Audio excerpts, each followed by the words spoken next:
Hotel.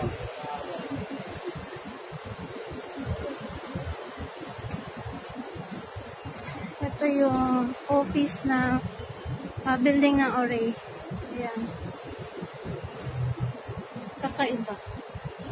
Super laki.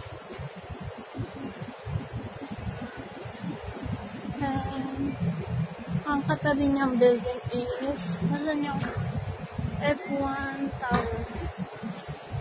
Ayun doon, sa kabila.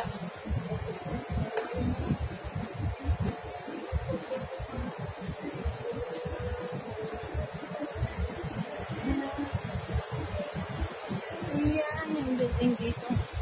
Baka ibang World City Center. Yan yung facing doon sa building ko. Sa room ko, sa harap ng bintana, yan yung World City Center. Yung katabi niya is F1 Hotel. Yan.